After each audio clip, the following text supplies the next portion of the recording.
Sir வணக்கம். வணக்கம். ஆரம்பிக்கலாமா சார்? கண்டிப்பா.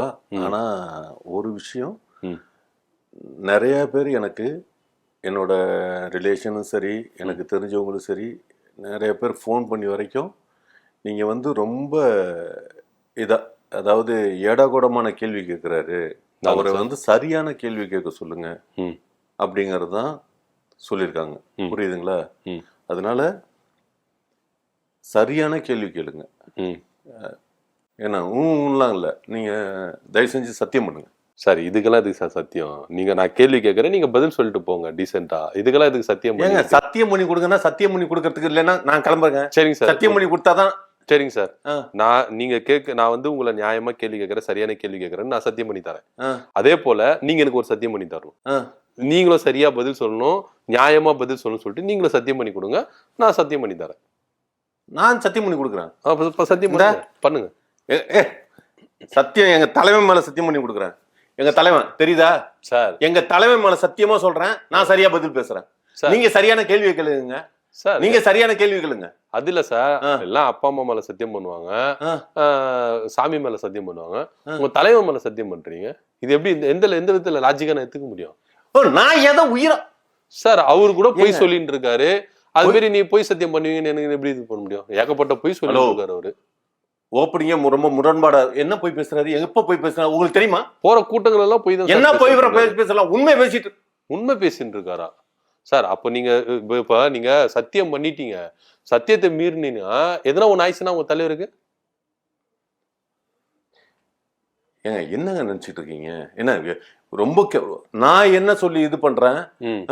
தலைவன் மேல சத்தியம் பண்ணதுக்கு தலைவனுக்கு ஏதாவது ஒண்ணா என்ன வார்த்தை பேசுறீங்க சார்?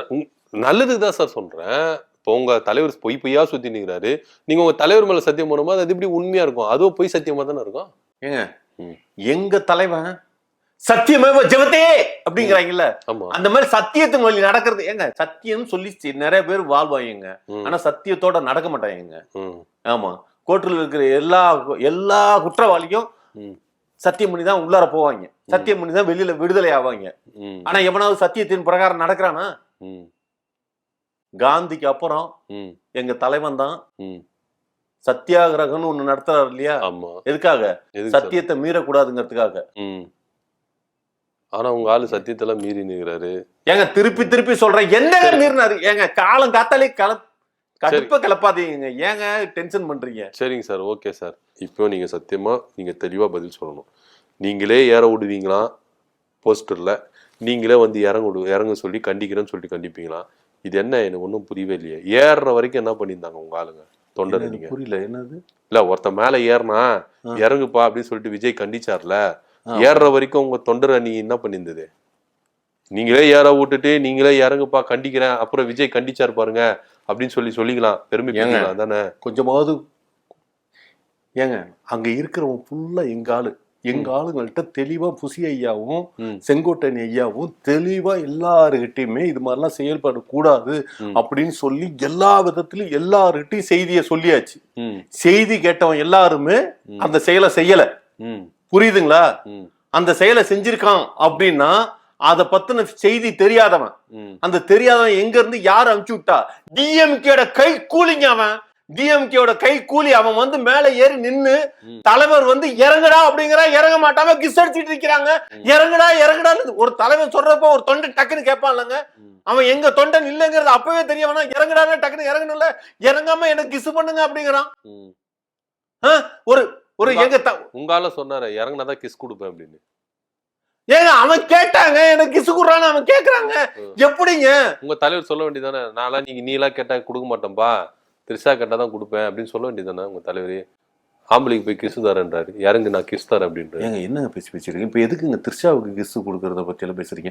நான் அந்த பையன் ஏறி நின்றுட்டு இருக்கான், ஒருத்தன் தவறி விழுந்தான்னா இறந்துருவாங்கிற ஒரு சூழ்நிலையில இருந்துட்டு இருக்கிறப்ப அவனை எப்படியாவது இறக்கணும், அவன் கேட்டதை கொடுக்கணுங்கிறதான் ஒரு மனப்பண்போட, அவ்வளவு ஒரு பெரிய மனசோட அவர் வந்து அந்த நேரத்துல வந்து கிஸ் பண்ணி இறங்கு, நான் ஓகே நீ இறங்கு நான் கொடுக்குறேன்னு சொல்லி அது மாதிரி பண்ணாரு. இந்த மனப்பக்குவம் எந்த அரசியல்வாதிக்கு வரும்?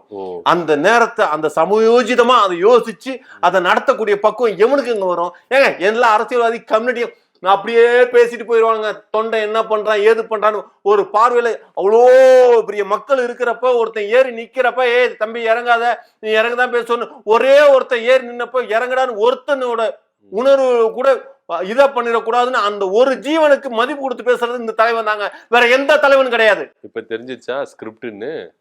நீங்க இலையே ஏற விட்டு ஒருத்தனை தான் ஏறுறவன் ஒருத்தன் மட்டும் தான் ஏறுவான், ஏகப்பட்ட பேர் ஏறுவான். ஒருத்தனே நீங்க ஏற விட்டுட்டு ஏறுற வரைக்கும் என்ன பண்ணிருந்தீங்க?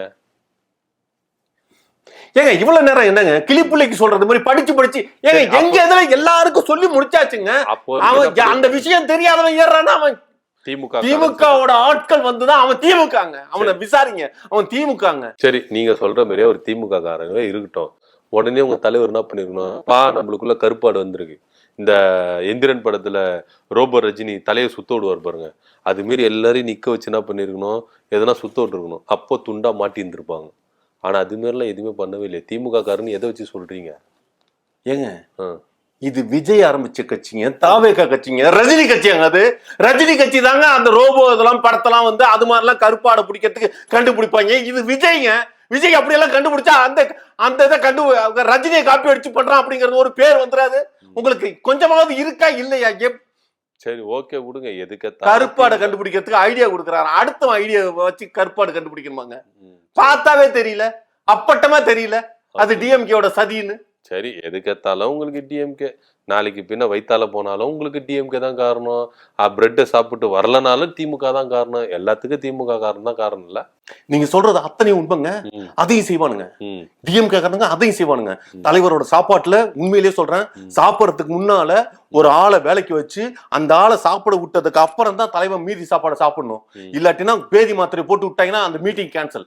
எலெக்ஷன் அப்போ பரப்புரை ஆட்டுறப்போ ஒரு பேதி மாத்திரை போட்டாங்கன்னா இந்த வயிற்று டிசென்ட்ரி ஆயிட்டு டாய்லெட்ல உட்காந்துட்டாருன்னா அடுத்த பேச்சு எவன் பேசுறது? அது மாதிரி வராத. நீங்க சொல்றது நல்ல வேலை தலைவரே, உங்களோட கண்காணிப்பாளர்களை கவனமா நடத்தணும். நீங்க தான் போயிருக்கீங்களா கண்காணிப்பாளரா டெஸ்ட் பண்றதுக்கு, சாப்பாடு டெஸ்ட் பண்றதுக்கு? ஏங்க நான் தலைவனுக்காக உசிரியை கொடுப்பேன்னு சொல்றேன். உங்க இந்த என்ன புரியுது? பேதி மாத்திரை என்ன பண்ணும்? பேதி மாத்திரை என்னங்க பண்ணும்? தலைவனுக்காக உசிரியை கொடுக்கறது பாக்குறீங்கல்ல, எவங்க தலைவனுக்காக உசுரை கொடுப்பான்? உசுரை கொடுக்கிற தலைவன் அப்படிங்கிறது இந்த யுகத்துல, இந்த நூற்றாண்டுல நீங்க மட்டும்தான். விஜய்க்கு மட்டும்தாங்க, விஜய்க்கு மட்டும்தான் அந்த மாதிரி ஒரு கூட்டம் இருக்குது. ஆமா, நாங்க போய் சாவோம் அப்படின்னு சொல்லிட்டு போய் கூட்டம். ஏங்க ஒரு விஷயங்க, உயிர்னு இல்லைங்க, விஜய் அப்படிங்கிற ஒரு தலைவனை பார்க்க போய் ஆக்சிடென்ட் ஆகி காலு போனா கூட வாழ்நாள்ல அந்த காலை பாக்குறப்ப நொண்டியா இருக்கமேனு ஃபீலிங் வராதுங்க. தலைவனுக்காக இந்த காலு போச்சு அப்படின்னு எவ்வளவு சந்தோஷமா இருக்கும் தெரியுமா? அந்த மாதிரி ஒரு ரசிகர் கூட்டமா நாங்க இருந்துகிட்டு இருக்கிறப்ப எங்களுக்கு உயிர் போறதும் மயிருக்கு சமாதானங்க. உயிர் போறதுல மயிருக்கு சமாதானம். நிறைய குத்திருப்பீங்க போல இருக்கு. ஏங்க இது தலைவுல இருக்கிற முடி போனது வந்து நான் ஏற்கனவே சொல்லிட்டேன், அது கெட்டவன்கிற ஒரு படம் பண்ணேன். அவன் அந்த ஹீரோ உட்காந்து புடுங்குன்னு புடுங்கி தள்ளினதுனால என் வாழ்க்கை இந்த ரேஞ்சுக்கு இப்படி ஆகி போச்சு. அதை முதல்ல நல்லா தெரிஞ்சுக்கங்க. சரிங்க சார், சரிங்க சார். நம்ம விஷயத்துக்கு வருவோம். நேற்று தினத்துல போய் பேசினாரு உங்க தலைவர், மஞ்சளை குறித்து பேசுறாரு, மஞ்சள் கலர் அதை பத்தி பேசினாரு. இது எங்களுக்கு ரொம்ப விளங்கவே இல்லை. எதுக்காக திடீர்னு மஞ்சளை பத்தி பேசணும், மஞ்சள் கலரை பத்தி பேசணும், ஒண்ணுமே விளங்கவே இல்லையே. ஏங்க என்னங்க கொஞ்சமாவது, அவர் எந்த ஊருக்கு போனாரு? எந்த ஊருக்கு போனாரு? ஈரோடு. ஈரோடுல மஞ்சள் விளையும், மஞ்சள் விளையிற பூமி தான் ஈரோடு. புரியுதுங்களா? ரெண்டாவது பொம்பளைங்க எல்லாம் மஞ்சள் தேய்ச்சி குளிப்பாங்க. இப்ப எல்லாம் எந்த பொம்பளையும் மஞ்சள் தேய்ச்சி குளிக்கிறது இல்ல, அதனாலதான் முகத்துல முடி வளருது. மஞ்சள் தேய்ச்சி குளிச்சா முடியெல்லாம் வளராது. உங்க தலைவருக்கு நிறைய வளர்ந்துருக்கு. இது உங்க தலைவருக்கு நிறைய வளர்ந்துருக்கு இல்ல? ஆம்பளைங்க பொம்பளைக்கு சொல்லிட்டு இருக்க, ஆம்பளைன்னா மயிர் வளரணுங்க, பொம்பளைக்கு தாங்க மயிர் வளரக்கூடாது. சார் என்ன சார் பொசுக்குன்னு உங்க ஆள் எப்படி பேசிட்டீங்க? என்ன பேசுறேன்? இது ஒரு வார்த்தையெல்லாம் விட்டீங்கண்ணே. என்ன பேசுன? முடி இடி அப்படின்னு சொல்லிட்டு ஏதோ பேசிட்டீங்க பொசுக்குன்னு. ஏங்க ஆம்பளைக்கு முடி வளரணுங்க, பொம்பளைக்கு முடி வளரக்கூடாதுங்க. பொம்பளைங்க வந்து மஞ்சள் தேய்ச்சி குளிச்சாங்கன்னா முடி வளராது, மஞ்சள் தேய்க்காம இருந்தா முடி வளர்ந்துரும். இதுதான், இது வந்து காலாகாலமா இருந்தத இந்த கம்யூனிட்டி பயலுக நாகரிக வளர்ச்சின்னு சொல்லி மத்த கட்சிக்காரெல்லாம் ஆண்டு மத்த இந்த என்ன சொல்றது, இந்த முகத்துல பூசுற கிரீமுக்கெல்லாம் இங்க விக்கிற உரிமை காப்புரிமையை கொடுத்து இங்க எல்லாத்தையும் இளவெடுத்து இறக்குமதி பண்ணி எல்லாத்தையும் வித்து இளவெடுத்ததுனால இந்த மஞ்சள் காணா போச்சு. இன்னொரு விஷயம், இந்த மஞ்சளோட காப்புரிமையே எங்களுக்குன்னு சொல்லி அமெரிக்காக்காரன் காப்பி அடிச்சுட்டான். அப்படியா? ஆமா, அது வந்து எங்களுக்கு சொந்தம் கொண்டாடிட்டான். அதுல இருந்து இல்ல இது எங்களுக்கு பாரம்பரியமா உள்ளது, எங்களோட வரலாறு இது அப்படின்னு சொல்லி கலைஞர் தான் அதை மீட்டெடுத்து கொண்டு வந்தாரு. சார், நீங்க தாவேக்கால இருக்கீங்க, கலைஞருக்கு திடீர்னு ஆதரவா பேசுறீங்க, திமுகவுக்கு ஆதரவா அவங்க தலைவர் எடுத்து கொண்டாடுறீங்க. ஏங்க நடந்த விஷயத்த மறைக்க முடியாதுல்ல. ஏங்க உண்மை யாரு செஞ்சாலும் அதை சொல்லி ஆகணுங்க. எதிரி கட்சியா இருந்தாலும் உண்மையா இருக்குதுன்னு இப்ப சொல்லிதானே ஆகணும். அப்போ உண்மைன்றது ஒத்துக்கிறீங்க, மஞ்சள்ன்றது நாங்க உண்மை பேசுறோங்க இப்ப தெரியுதா? ஓகே. அப்போ எனக்கு ஒரு டவுட். கோபாலபுரத்துல கலைஞரோட துண்டு காணும்னு சொல்லிட்டு எல்லாரும் கம்ப்ளைண்ட் பண்ணியிருந்தாங்க. அப்புறம் பார்த்தாதான் தெரியுது நீங்க எத்தனை வந்துட்டீங்கன்னு சொல்லிட்டு உங்க கட்சி கொடியில மஞ்சள் கலர் போட்டீங்கன்னு. இதனால தானோ நான் என்ன சொல்றேன், மஞ்சள் பேட்டர்ன் ரைட்டுக்காக கலைஞர் வந்து அதை போராடி காப்புரிமையை வந்து இந்தியருக்கு தமிழருக்கு சொந்தமானது அப்படின்னு சொல்லி அவர் தான் வாங்கினதுன்னு அது மாதிரி நான் சொல்றேன். அங்க போய் கலைஞர் வீட்டுல கோபாலபுரம் வீட்டுல கலைஞர் துண்டை திருடிட்டோம்னு சொல்றீங்க. இல்ல சார், உங்க தலைவர் தான் சொன்னாரு மஞ்சள் கலர் வந்து என் கட்சி கொடியில வச்சிருக்கேன் அப்படின்னு. ஒருவேளை அவரு துண்டை வச்சுதான் நீங்க கட்சி சேர்த்துட்டீங்க. அது எப்படிங்க செய்வாங்க? அது எப்படி செய்வாங்க? அப்போ பிஜேபியில இருந்து ரெட்டையும் திமுகவுல இருந்து கலைஞர் போட்டிருந்ததுனால அந்த மஞ்சளை நாங்க எடுத்துக்கிட்டோம்னு அர்த்தமா? அப்படிதானே இருக்குது. அப்படிதானா? எல்லா கட்டி இப்படி இருக்குமோ? கட்சி ஆரம்பிக்கிறதுக்கு முன்னாடியே கோட் படம் வந்துச்சு. அதுல மட்ட சாங்கல த்ரிஷா வந்து எல்லோ கலர் சாரி கட்டி ஆடினாங்க. அதனாலதான் ஆட விட்டீங்களோ? முன்னாடியே தெரிஞ்சிருக்கு போல இருக்கு உங்களுக்கு மஞ்சள் கலர் தான் வைக்க போறேன். என்னங்க பேசிட்டு இருக்கீங்க? ஒரு படத்துல காஸ்டியூம் போடுறதுங்கிறது ஹீரோட வேலை கிடையாது. அந்த காஸ்டியூம் போடுங்கிறது டைரக்டரோட வேலை. புரியுதுங்களா? டைரக்டருக்கு மஞ்சள் கலர் பிடிச்சதுனால அதை மஞ்சளை போட்டிருந்தாங்க. அதை விட்டு அப்போ விஜய் போட சொல்லி போட்டாரு, அவங்க போட்டுதான் திருச்சாமா ஆடினாங்களா? ஒருவேளை இருக்கலாம் அப்படின்ற சந்தேகம் வருது இல்ல சார்? எதுக்கு சந்தேகம்? இதுதாங்க ஏடா கூடமா கேள்வி கேட்டு நான் உங்கள்கிட்ட சத்தியம் வாங்கி பேசுறதுக்கு ஆரம்பிச்சது தெரியுதா? ஏடா கூடமா பேசுறீங்க, ஏடா கூடமா கேள்வி கேட்குறீங்க. சரியான கேள்வி கேளுங்க தயவு செஞ்சு. சரிங்க சார். ஆமா, இப்போ உங்க ஆள் எந்தெந்த ஊருக்கு டிராவல் பண்ணியிருக்காரு சார் இது வரைக்கும்? காஞ்சிபுரம் போனாரு, அண்ணாவோட இடத்த பிடிச்சிட்டோம். புரியுதுங்களா? இப்ப ஈரோடு போனோம், பெரியாரோட இடத்த பிடிச்சிட்டோம். அப்ப எம்ஜிஆர் பிடிச்சிருக்கீங்களா? ஒருவேளை எம்ஜிஆர் சமாதிக்கு போயிட்டு வந்தாரு உங்க ஆளு? இல்ல சார், காஞ்சிபுரம் போனாரு, அண்ணா இடத்த பிடிச்சிட்டாரு. ஈரோடுக்கு போனாரு, பெரியாரை பிடிச்சிட்டாரு. எம்ஜிஆரையும் பிடிச்சி வச்சிருக்கீங்களா? ஒருவேளை சமாதிக்கு மாதிரி என்ன போனாரா அப்படின்னு கேட்டு தெரிஞ்சுக்கலாமே ஒரு ஜென்ரல் நாலேஜுக்கு. ஏங்க புரியலங்க. என்னங்க கேள்வி கேக்குறீங்க? இல்ல சார், ஒரு இதுக்குதான் இல்ல. நான் என்ன சொல்றேன், காஞ்சிபுரம் போனாரு, அண்ணாவோட கொள்கை அதெல்லாம் கேதர் பண்ணி அண்ணாவோட இடத்த பிடிச்சாரு. அறிஞர் அண்ணாங்கிறவர் யாரு? அறிவிச்சிருந்த ஞானி. இங்க அறிவு இல்லைங்கிறதுக்காக அங்க போய் வாங்கல. அப்ப ஒத்துக்கிறீங்க உங்க ஆளுக்கு அறிவு இல்லைன்னு? ஏங்க நான் என்ன பேசிட்டு இருக்கேன், நீங்க இல்ல சார், அண்ணாவை அறிவி அந்த இடத்த பிடிக்கணுங்க. அந்த இடம் வெற்று இடமா இருக்குது. புரியுதுங்களா? இங்க அறிவு சம்பந்தமான விஷயத்துக்குன்னு இல்ல, அறிவாலயம்னு வச்சிருக்காங்கல்ல, அறிவு இல்லாத ஆலயமா இருக்குது. கலைஞர்னு ஒருத்தர் போனதுக்கு அப்புறம் அங்க யாருக்கு அறிவு இல்ல. இனிமேல் அறிவாலயங்கிறது எங்க ஆட்சி வந்ததுக்கு அப்புறம் பனையூர்ல தான் அறிவாலயத்தை ஷிஃப்ட் பண்ணி பனையூருக்கு கொண்டு வந்துருவோம். பனையூர்ல கொட்டுன்னு கொட்டுது போல இருக்கு அறிவு. கொட்டுன்னு கொட்டுதா? இல்ல, அந்த அறிவெல்லாம் வந்து அங்க கொட்டுது. ஏங்க நான் என்ன சொல்றேன், அறிவாலயம் பில்டிங் இருக்குல்லங்க மவுண்ட் ரோட்ல இருக்குதா சார்? அத வந்து அப்படியே தூக்கிட்டு இப்ப பில்டிங் எல்லாம் அப்படியே வச்சு அப்படியே மாத்தலாம். தெரியுமா தெரியாதா? அனுமார் மாதிரி தூக்கின்னு போவீங்க, மலையை தூக்கின்னு போன மாதிரி நீங்க அறிவாலயத்தை தூக்கி. அனுமார் மாதிரி தூக்கிட்டு போவோமா? அனுமார் மலையை தூக்கின்னு போனார்ல, அந்த மாதிரி நீங்க என்னங்க? இல்ல சார், அறிவாலயத்தை தூக்கிட்டு போவீங்களா? அதுக்கு ஏங்க இன்னைக்கு இருக்கிற டெக்னாலஜில அப்படியே வீட்டை அப்படியே லாரியில தூக்கி வச்சு அப்படியே போலாங்க. இதெல்லாம் பாக்குறீங்களா இல்லையா? ஃபாரின்ல எல்லாம் நடக்குது, இங்க நம்ம ஊர்லயும் நடக்குதுங்க. என்னங்க இப்படி? சரிங்க சார், மேல சொல்லுங்க சார். அது மாதிரி நான் வந்து அந்தந்த இடத்த கேதர் பண்ணி அந்த இதுக்கு நான் சொல்லிட்டு இருந்தா நீங்க வந்து சமாதியை பத்தி எல்லாம் பேசிட்டு இருக்கீங்க. என்ன நல்ல ஏங்க 4 விஷயம் நல்ல விஷயம் பேசணும், நல்லதுக்கு செய்யணும், நல்லதை சொல்லணும்னு இருக்கணுங்க நம்ம வாயில. இல்ல சார், உங்க தலைவரை 4 விதமா நல்லது சொல்லலாமே ஜனங்களுக்கு. ஈரோடுல போயிட்டு ஈரோடு மக்கள் பிரச்சனை பத்தி பேசியிருக்கலாம். ஆனா எதுவுமே பேசவே இல்லையே, மக்கள் பிரச்சனை பத்தி எதுவுமே பேசலையே. எது பேசல? எதுவுமே பேசவே இல்லையே. எது பேசலங்க? வீடு இல்லாதவங்களுக்கு எல்லாம் வீடு கொடுக்கணும்னு சொன்னமா இல்லையா? ஆமா, அது எப்படி கொடுப்பீங்க வீட? ஏங்க என்னங்க எப்படி கொடுப்பாங்க? எல்லாரும் வீடு கொடுப்பாங்க, அதை எப்படி கொடுப்பீங்க? எப்படி கொடுப்போம்னா ஏங்க என்னங்க நாங்க ஆட்சிக்கு வந்து நாங்க ஆட்சிக்கு வந்தா கொடுக்குமா இல்லையான்னு பாருங்க. நீங்க நாங்க இப்ப எவங்க வீடு கொடுக்குறான்? ம். எல்லாம் வீடு கொடுக்கலங்க, யாருமே வீட்டுல இல்லங்க, எல்லாம் தெருவுல படுத்து கிடக்குறாங்க. அதனால நீங்க வீடு கொடுப்பீங்களா? வீடு கொடுப்போங்க. சின்ன- வீடு ஒரு விஷயம் நல்லா தெரிஞ்சுங்க, ம். ஓட்டு போட்ட குடிமகன் எந்த இடத்துல ஆசைப்பட்டு வீடு கேட்கறான்னு அந்த இடத்துல வீடு கொடுப்போம். சின்ன வீடா பெரிய வீடா சார்?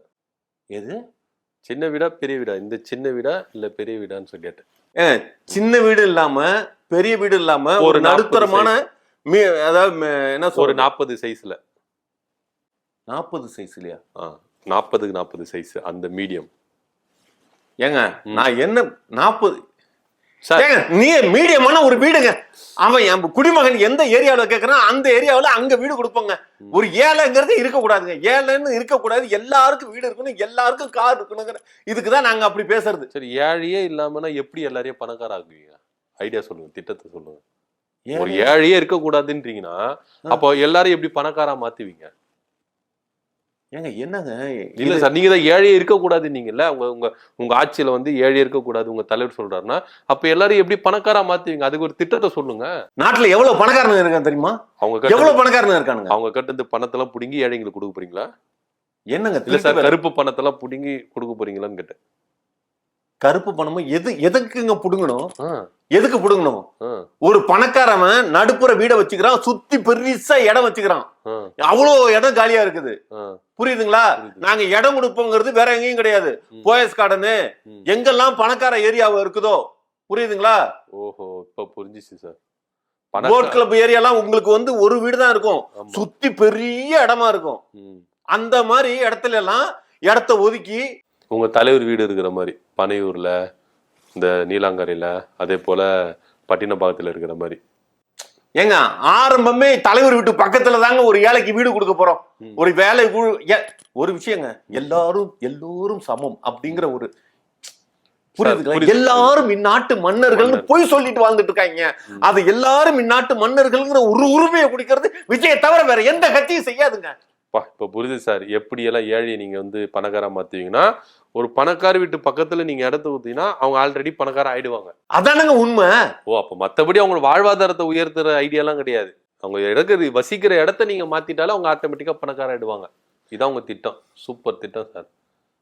ஏங்க என்னங்க வேற என்ன திட்டம் சொல்லணுங்கிறீங்க? இல்ல வேற இருக்கிற திட்டம்லாம் நாங்க சொன்னோம்னா மிரண்டு போயிருவீங்க. இல்ல சார், இப்போ வரும்போது கூட ஆக்சிடென்ட் ஆயிடுச்சு பைக்ல அப்படின்னு சொல்லிட்டு பேசிட்டு இருந்தாங்க. ஈரோடுல ஏர்போர்ட்ல இருந்து ஈரோட்டுக்கு வர வழியில பைக் எல்லாம் ஆக்சிடென்ட் ஆயிடுச்சு அப்படின்னு சொன்னாங்க. ஏங்க அது முதல்ல நல்லா தெரிஞ்சுக்கணும். மற்ற இடத்துல எல்லாத்துலயுமே அசம்பாவிதம் நடந்தது. புரியுதுங்களா? அது வந்து பில்லி சூனி ஆவி வச்சு ஏவல் வச்சு ஏவி விட்டதுனாலதான் அதெல்லாம் நடந்தது. அதை நாங்க ராக்காயப்பழத்துல போய் மை போட்டு தெரிஞ்சு அதை தெரிஞ்சிட்டோம். அதை தெரிஞ்சிட்டு அதுக்கப்புறம் வந்து மலையாளத்துல போய் ஒரு மந்திரவாதியை கூப்பிட்டு அதுக்கு நிவர்த்தனை பண்ண மூமெண்ட்டுக்கு அவன் சரியா நடத்தல. புரியுதுங்களா? அது மாதிரி நடத்தாம போனதுதான் அந்த இது பாண்டிச்சேரி மேட்ல எங்களுக்கு ஃபெயிலியர் மூமெண்ட் ஆச்சு. சரியான ஒரு இதுல இந்த இதுல வந்து இப்போ இங்க ஆக்சிடென்ட் நடந்தது யாரு காரணம்? என்ன காரணம்? ஏங்க அதுதாங்க அசம்பாவிதம்னா ஒண்ணு நடக்க கூடாதுங்கிறதுக்கு நாங்க தெளிவா கேரளா மந்திரவாதியோட இது வந்து ஒர்க் அவுட் ஆகல அப்படிங்கறதுனால தான் தாய்லாந்துல இருந்து ஒரு மந்திரவாதியை கூட்டிட்டு வந்து அவர் ஃபுல் ஃபிளட்ஜா எல்லாம் பண்ணி கொடுத்துட்டாரு. ராக்காயபாளையம், கேரளா, தாய்லாந்து இப்படி ஜம்ப் ஆயிட்டீங்க போல இருக்கு. ராக்காயபாளையம், கேரளா. ராக்காயபாளையத்துக்கு ஃபர்ஸ்ட் போனீங்க, அங்க செட் ஆகல. கேரளாக்கு போனீங்க, அங்கேயே செட் ஆகல. இப்ப தாய்லாந்து போயிட்டீங்க போல இருக்கு. ஏங்க அவரது உண்மைதானுங்க. ராக்காயபாளத்துல தெரிஞ்சுக்கிட்டாங்க, விஷயத்தை தெரிஞ்சது ராக்காயபாளங்க. ஆமா, கேரளா வந்து கேரளா மந்திரவாதிக்கு செட் ஆகல. அவர் வந்து நமக்கு செட் ஆகல. கேரளாவே செட் ஆகல உங்களுக்கு.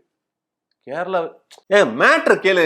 வாங்க வாங்க, இன்ட்ரெஸ்டிங்கா இருக்கு. அடுத்து தாய்லாந்துல வந்து அவர் வந்து பூஜை எல்லாம் பண்ணி எல்லாம் இதுன்ட்டாரு. அவரு தான் கண்டுபிடிச்சு சொன்னாரு இவ்வளவு கரூர்ல இவ்வளவு அசம்பாவிதெல்லாம் நடக்கிறதுக்கு காரணம் வந்து எங்க கட்சிக்குள்ளாரே இருந்து, அதுவும் தலைவர் பக்கத்திலே இருந்து தலைவரோட முடியை எடுத்துக்கிட்டு போய் மந்திரிச்சு ஏதோ பண்ணிட்டாங்க. அதனாலதான் 41 பேரு அந்த முடியை எடுத்து திருநம் அந்த மயிர் எடுத்துட்டு போனவன் தான் மகா மட்டமானவன்.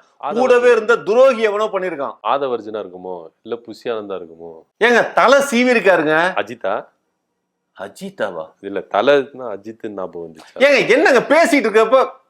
ஆமா, உங்களுக்கு அவருக்கும் வாய்க்கா தகராறுல. அதே சார் படத்திலே இருக்கும்போது அப்படி இருந்தீங்க, இப்ப சினிமா அரசியல் வந்தீங்க, இப்பவும் அந்த முற்றும் முதல் ஃப்ரெண்ட்லியா போயிடலாமே. யாராவது சொன்னமா இல்ல பேத்துக்கு சண்டைன்னு யாராவது எங்கேயாவது அவங்க சொன்னாங்களா? அஜித் எங்கேயாவது அஜித் சொன்னாரா என்னோட எதிரித்து விஜய்னு எங்கேயாவது சொல்லியிருக்காரா?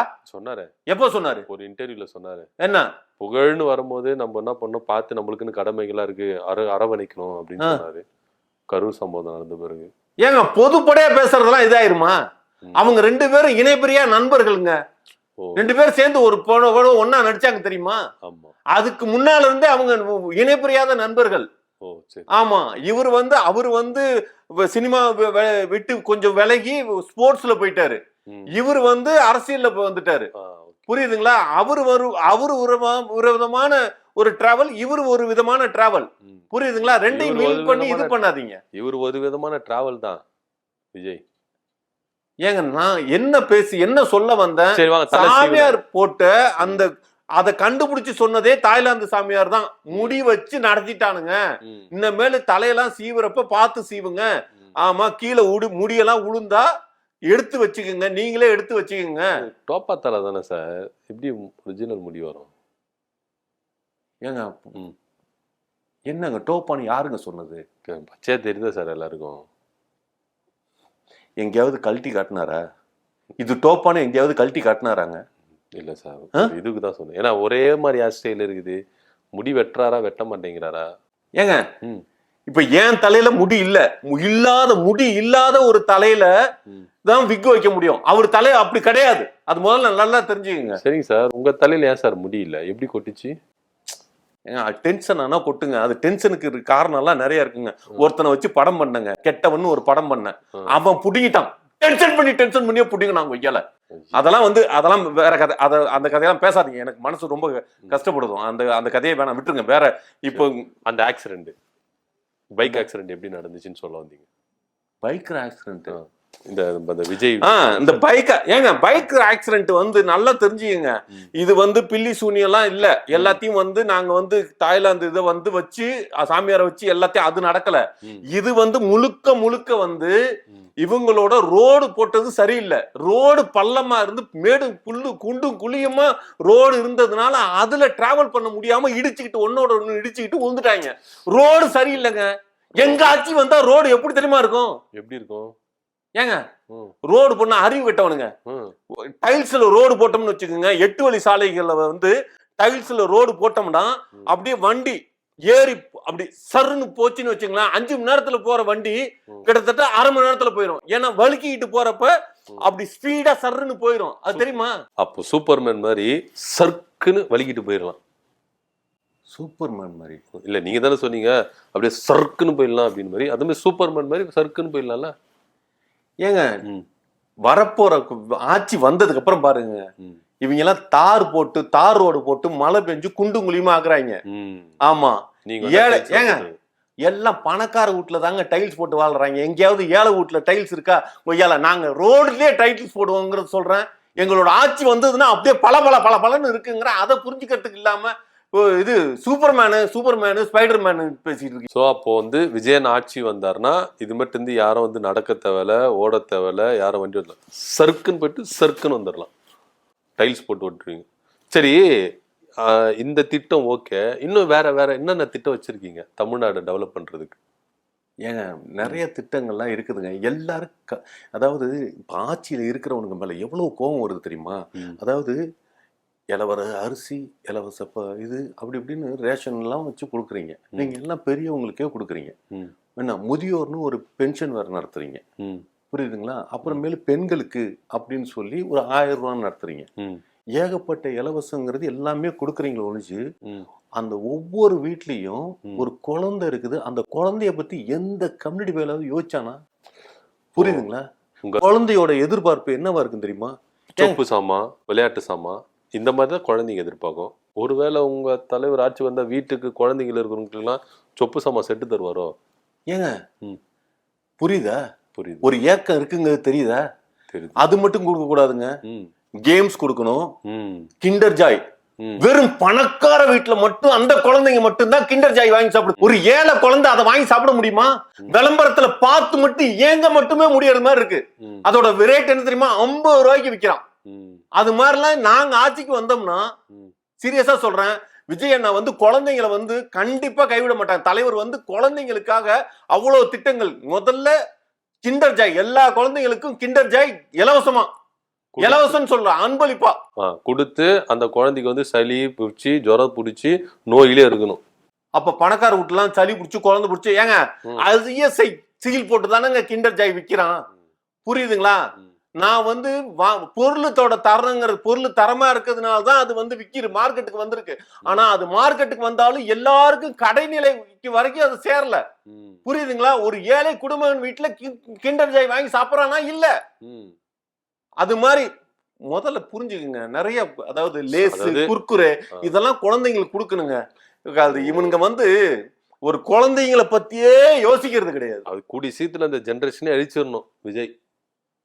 ஜெனரேஷன் அடிக்கணும். ஆமா, குர்குரே, லேசு, ஜங்க் ஃபுட் எல்லாம் கொடுத்தா எப்படி சார் குழந்தை ஆரோக்கியமா வளரும்? ஒரு தாய்ப்பால், சத்தான பொருள், ஊட்டச்சத்தான பொருள் இந்த மாதிரி கொடுத்தா தானே குழந்தைங்க வளரும். அதனால தானே கலைஞரும், எம்ஜிஆர், அண்ணா காமராஜர் போன்றவங்களாம் என்ன பண்ணுவாங்க, சத்துணவு திட்டத்தை கொண்டு வந்தாங்க. அதை இன்னும் சத்தா கொண்டு வரணும்னு சொல்லிட்டு கொண்டு வந்தாங்க. ஆனா இதெல்லாம் நீங்க பண்ண மாட்டீங்களா? என்னங்க அறிவு கட்டத்தனமா பேசிட்டு இருக்கீங்க? கொஞ்சமாவது கொஞ்சம் யோசிங்க. என்னங்க அதாவது ஏங்க எப்படிங்க சொல்லி புரிய வைக்கிறது? குழந்தைக்கு ஏங்க எனக்கு என்ன பிடிக்குதோ அதை தானங்க கொடுக்கணும். அதுதானே எனக்கு சந்தோஷம். அந்த குழந்தைக்கு பிடிக்காத விஷயத்த எப்படிங்க கொடுக்கறது? ஏங்க பிடிக்கிற விஷயத்த கொடுக்கணுங்க. சரி சரி. சோறு எல்லா வீட்லயும் குழந்தைங்க அப்படியே ஆசையா எடுத்து சாப்பிட்டுருமா? சோத்தை வச்சோன்னு எடுத்து சாப்பிட்டுருமா? சோறுங்கிறது ஒண்ணு பிடிக்காது. அது நல்லா தெரிஞ்சு. சோறுங்கிறது இருக்கக்கூடாதுங்க. சோறுங்கிறது இருக்கக்கூடாது. வேற என்ன இருக்கணும்? வேற என்ன இருக்கணுமா? ஏங்க குழந்தைகளுக்கு பிடிக்கிறது மாதிரிங்க அது மாதிரி ஒரு உணவா தயார் பண்ணி கொடுக்கணுங்க. ஓ, அப்போ அதனாலதான் தாவேக்கார் வந்து குழந்தைகள் அணி அப்படின்னு சொல்லிட்டு ஒண்ணு ஸ்டார்ட் பண்ணிருக்கீங்க போல இருக்கு. எந்த நாட்டிலேயாவது ஆரம்பிச்சிருக்காங்களா? இல்ல சார். குழந்தை அழகின்னு இது வரைக்கும். புரியுதுங்களா? புரியுது சார். வல்லரசு நாடும்பாங்க, அங்க கூட மயிராண்டிங்க இதெல்லாம் ஆரம்பிக்கல. குழந்தைகளாக அமைப்பு, குழந்தைகளும் கட்சியில இருக்கலாம் அப்படிங்கறத முத உலகத்திலேயே கொண்டு வந்தது நாங்க தான். புரியுதுங்களா? செம்ம திட்டம். குழந்தைங்களுக்குன்னு இவ்வளவு திட்டம் வச்சிருக்கீங்க. வேற என்னென்ன திட்டம் வச்சிருக்கீங்க தமிழ்நாட்டுல டெவலப் பண்றதுக்கு? ஏங்க நிறைய விஷயத்த நாடு நிறைய விஷயம் மாத்தணுங்க. இங்க வந்து என்ன சொல்றது, ஒரு என்னைக்குமே வந்து ஒரு டிராவல் முக்கியமான ஒரு விஷயம். புரியுதுங்களா? இன்னைக்கு வந்து நம்ம இந்தியாவை பொறுத்த வரைக்குமே பறக்கும் ட்ரெயின் இல்ல. அதை முதல்ல நல்லா புரிஞ்சுக்கணும். பறக்கும் ட்ரெயின் இல்ல. நாங்க வந்த உடனே பறக்கும் ரயில் தான் ஃபர்ஸ்ட் கொண்டு வர போறது. அப்போ ட்ரெயினுக்கு ரெக்க எவ்வளவு பெருசு வரும் சார்? எது ட்ரெயினுக்கு ரெக்க? இல்ல, பறக்கும் ட்ரெயின் சொன்னீங்களே, ஒருவேளை பறக்கிற ட்ரெயின். என்னங்க ஏங்க பறக்கிற ட்ரெயின்னா வேற எப்படி சார்? சொல்லுங்க சார். ஏங்க பிளைட்டுக்கு தாங்க ரெக்க வைக்கணும். ட்ரெயினுக்கு எல்லாம் ரெக்க இல்ல. கீழே தண்டவாளத்துல வந்து இது காந்த வச்சுட்டாவே வந்து அது வேலை செய்யும். ஒட்டிக்குமா சார் காந்த வச்சா? ஒட்டிக்குமா? எப்படி பறக்கும்? மூவா கூட ஆகாத, ஒட்டிக்குமே காந்த வச்சா. ஏங்க எப்படி புரிய வைக்கிறது? அதாவது ரெண்டு காந்தத்தை எதிர் துருவம், தென் துருவம், வட துருவம்னு இருக்கு தெரியுமா? எதிர் துருவம் நம்ம வச்சா ஒட்டாது, சாஞ்சிக்குமே. ஏங்க ஜப்பான்ல கண்டுபிடிச்சு ஆல்ரெடி ஓட்டிட்டு இருக்காங்க. ஃபாரின்ல எல்லாம் ஓடுதுங்க. நம்ம கண்ட்ரில இன்ன வரைக்கும் இல்லங்க. அது அந்த டெக்னாலஜி நம்ம வச்சு நம்ம பறக்கும் ட்ரெயின் விடுறாங்க. இத வந்து என்ன ஒட்டுது ஒட்டலன்னு. இப்ப ஆல்ரெடி பறக்கும் ட்ரெயின்னு ஒண்ணு இருக்குது சார். ஏங்க தண்டவாளத்தை பாலத்து மேல கட்டிட்டாங்கன்னா அது பறக்கும் ட்ரெயினா? வேற என்ன? தண்டவாளத்தை தூக்கி பாலத்துல வச்சு கட்டிட்டாங்கன்னா அது பறக்கும் ட்ரெயினாங்க. தண்டவாளத்துல மோதாம இதுதான் தண்டவாளம், அப்படியே ட்ரெயின் அப்படியே இந்த டிஸ்டன்ஸ்லயே பறந்துகிட்டு போவோம்.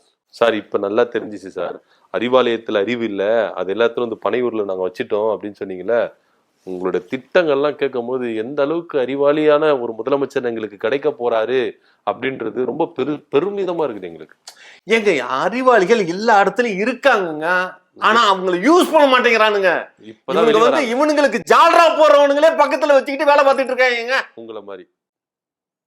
என்ன மாதிரியா? நான் என்ன ஜால்ரா போட்டேன்? இவனுக்கு போய் ஜால்ரா போட்டேன். விஜய்க்கு அதுக்கு என்ன? விஜய்க்கு ஏங்க ஒரு விஷயம் தெரியுமா? மத்த கட்சிக்காரெல்லாம் கட்சியில இருந்தானா காசு கொடுத்தானா ஓடி போயிருவாங்க. நான்லாம் கட்சியில இருக்கிறேன். நான் கட்சியில இப்ப ஆதரவு தான் கொடுத்துட்டு இருக்கேன். நான்லாம் கட்சியில ஒரு எம்எல்ஏவோ எம்பியாவோ ஏதாவது இருந்தாங்கன்னா 1 கோடி கொடுத்தா கூட அடுத்தவங்க கட்சிக்கு போக மாட்டேன். ஞாபகம் வச்சுக்கோங்க. 2 கோடி கொடுத்தா போயிருவீங்களா? என்னது 1 கோடி குத்தா போக மாட்டீங்கன்னா 2 கோடி குத்தா போயிருவீங்களா? ஏங்க 1 கோடிக்கே கொடுக்காம இருக்கிறவன் 2 கோடிக்கு ஏங்க ஒரு விஷயம் உங்களுக்கு ஒரு உண்மை தெரியுமா? நம்ம அக்கௌண்ட்ல நல்லா ஒண்ணு தெரிஞ்சுக்கங்க. என் அக்கௌண்ட்ல 100 ரூபா கூட கிடையாது. ஒரு ஜீரோ பேலன்ஸ் அக்கௌண்ட்ல திடீர்னு 1 கோடி ரூபாய் வந்துருச்சுன்னு வச்சுக்கீங்களேன். டப்புன்னு இன்கம் டாக்ஸ் வந்து இது எப்படி வந்தது அப்படின்னு சொல்லி அதை புடிச்சிருவாங்க.